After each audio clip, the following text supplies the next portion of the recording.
अस्सलाम वालेकुम। तसव्वुर करें आप घर से बाहर निकल रहे हैं, सूरज की गर्मी आपको झुलसा रही है, सड़कें पिघल रही है और दरिया खुश्क हो रहे हैं। ये मैं किसी फिल्म का सीन नहीं बता रहा, बल्कि ये मैं आपको अपना मुस्तकबिल बता रहा हूँ। अगर हमने ग्लोबल वार्मिंग को कंट्रोल ना किया तो हमारा मुस्तकबिल यही होगा।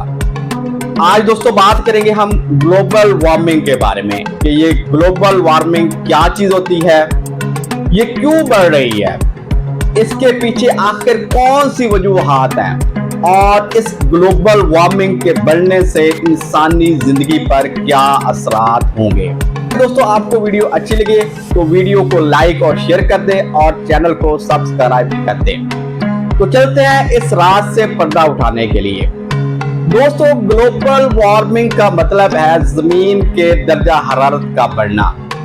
2024 की आईपीसीसी की एक रिपोर्ट के मुताबिक इंडस्ट्रियल रेवोल्यूशन से आज तक तकरीबन 1.1 डिग्री सेंटीग्रेड तक जमीन का टेम्परेचर बढ़ गया है और इसके बढ़ने की सबसे बड़ी वजह जो है वो ग्रीन हाउस गैसेस है, जिनमें से सबसे ज्यादा इंपॉर्टेंट गैस कार्बन डाइऑक्साइड का बढ़ना है। दोस्तों ये कार्बन डाइऑक्साइड आखिर क्यों बढ़ रही है, इसके पीछे क्या वजूहात हैं। हम लगातार कोयला, गैस और तेल का इस्तेमाल कर रहे हैं, जिसकी वजह से ये कार्बन डाइऑक्साइड हवा के अंदर इकट्ठी हो रही है और वहां पर ये एक पर्दा बना रही है और ये पर्दा सूरज की रोशनी और गर्मी को जमीन पर आने तो देता है, लेकिन जमीन से गर्मी को वापस खला में जाने से रोकता है। इसकी वजह से जमीन का टेम्परेचर बढ़ रहा है। 2024 में तकरीबन पूरी दुनिया के अंदर 40.6 अरब टन तक कार्बन डाइऑक्साइड की मिकदार में इजाफा हुआ है, जो कि पिछले साल 2023 की निस्बत 0.8% तक बढ़ गई है। इसमें हमारे पड़ोसी मुमालिक चाइना और इंडिया का बहुत बड़ा रोल है। ये कार्बन डाइऑक्साइड आखिर क्यों बढ़ रही है, इसका माहौल के अंदर आखिर क्यों इजाफा हो रहा है। इसकी सबसे अहम और पहली वजह हमारी इंसानी सरगर्मियां हैं। हम कारखाने, बिजली घर और गाड़ियां चला रहे हैं, जिसकी वजह से कार्बन डाइऑक्साइड प्रोड्यूस हो रही है। मिसाल के तौर पर पाकिस्तान के अंदर 70% तक बिजली फॉसिल फ्यूल से बनती है और अमेरिका के अंदर बिजली से तकरीबन 40% तक कार्बन डाइऑक्साइड का अखराज हो रहा है। कार्बन डाइऑक्साइड की माहौल में बढ़ने की दूसरी सबसे अहम वजह हम जंगल काट रहे हैं। 2023 की एक रिपोर्ट के मुताबिक अमेज़न के अंदर 11% तक जंगलात कम हो गए हैं और पाकिस्तान के अंदर यही जंगलात अब सिर्फ 5% तक रह गए हैं और 95% हमने जंगलात जो है वो काट दिए हैं। अब आप खुद अंदाजा लगा सकते हैं कि हम माहौल के अंदर कितने परसेंट तक और कितने लेवल तक कार्बन डाइऑक्साइड को जमा कर रहे हैं। इस कार्बन डाइऑक्साइड की तीसरी सबसे अहम और इम्पोर्टेंट वजह जो है वो मीथेन गैस की प्रोडक्शन है। अब ये मीथेन गैस जो है वो दो वजूहात से माहौल के अंदर प्रोड्यूस हो रही है। एक सबसे बड़ी वजह जो है हमारे मवेशियों का गोबर है और दूसरी सबसे बड़ी वजह जो है वो चावल की काश्त है। एक रिपोर्ट के मुताबिक 2024 के अंदर बांग्लादेश में 3% तक चावलों की काश्त की वजह से मीथेन गैस की प्रोडक्शन में इजाफा हुआ है।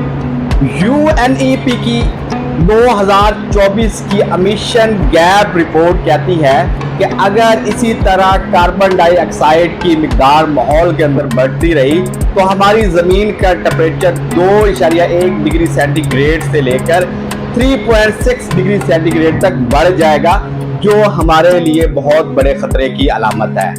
ग्लोबल वार्मिंग के हमारी इंसानी जिंदगी पर बहुत बुरे असरात हैं। अब इसके असरात वाज़ह हो रहे हैं।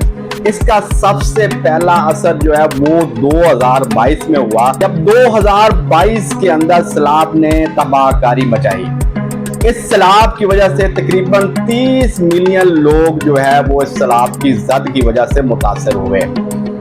और 2024 के अंदर यूरोप के अंदर इतनी गर्मी पड़ी कि तकरीबन 20,000 लोगों की हलाकतें इस गर्मी की वजह से हुई। दूसरा सबसे बुरा असर जो हो रहा है वो समंदर की सतह बुलंद हो रही है। अंटार्कटिका और ग्रीनलैंड की बर्फ पिघल रही है और इस बर्फ के पिघलने का सबसे बुरा असर वो बांग्लादेश और मालदीव पर होगा। नोवा की 2025 की एक रिपोर्ट कहती है कि 2024 के अंदर सतह समंदर की ऊंचाई में 4.5 मिलीमीटर तक इजाफा हुआ है। ग्लोबल वार्मिंग का तीसरा असर ग़िज़ाई बहरान की सूरत में सामने आया है।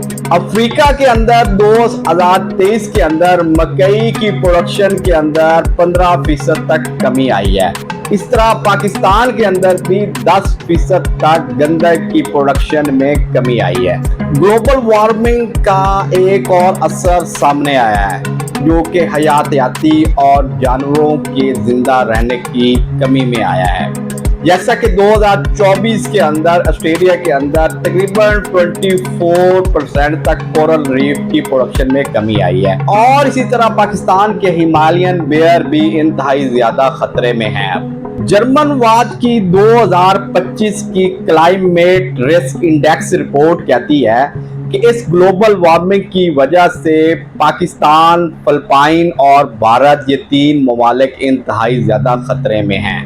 दोस्तों अब खतरे की बात नहीं है, हम इस ग्लोबल वार्मिंग को कम कर सकते हैं अगर हमने कुछ स्टेप्स जो हैं वो आगे आकर हमने उसको अपनाया तो हम इस ग्लोबल वार्मिंग को काफी हद तक कम कर सकते हैं।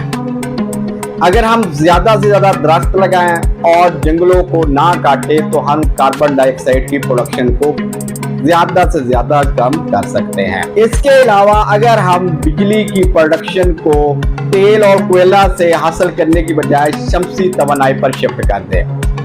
और तीसरी जो हम इम्पोर्टेड स्टेप ले लें वो हम कार्बन फुटप्रिंट को कम कर दें। जैसा कि नीदरलैंड के अंदर 30% लोग अब साइकिल पर सफर करने लग गए हैं। और अगर हम इसको फॉलो करें तो हम कार्बन डाइऑक्साइड की मिकदार को माहौल में काफी हद तक कम कर सकते हैं। चौथी चीज हम ज़राअत में तब्दीली ला सकते हैं। अगर हम ज़राअत के अंदर नामियाती खादों का इस्तेमाल करें तो हम काफी हद तक मीथेन प्रोडक्शन को कम कर सकते हैं और अल्टीमेटली मीथेन प्रोडक्शन को कम करने से हम कार्बन डाइऑक्साइड की प्रोडक्शन को भी जो है वो कम कर सकते हैं। IPCC की रिपोर्ट कहती है कि अगर हम 2030 तक कार्बन डाइऑक्साइड की प्रोडक्शन को 45% तक कम करने में कामयाब हो गए तो हम जमीन का दर्जा हरारत 1.5 डिग्री तक कम कर सकते हैं। दोस्तों ग्लोबल वार्मिंग हमारे दरवाजे पर है। अगर हमने इसको कम ना किया तो हमारी अगली आने वाली नस्लें हमें कभी भी माफ नहीं करेंगे। तो आप नीचे कमेंट करें कि आप इस ग्लोबल वार्मिंग को कम करने में अपना क्या किरदार अदा कर रहे हैं और फ्यूचर में आप अपना क्या किरदार अदा करेंगे। उम्मीद है दोस्तों आपको वीडियो अच्छी लगी होगी। दुआओं में याद रखिएगा। मिलते हैं नेक्स्ट वीडियो के साथ। अल्लाह हाफिज।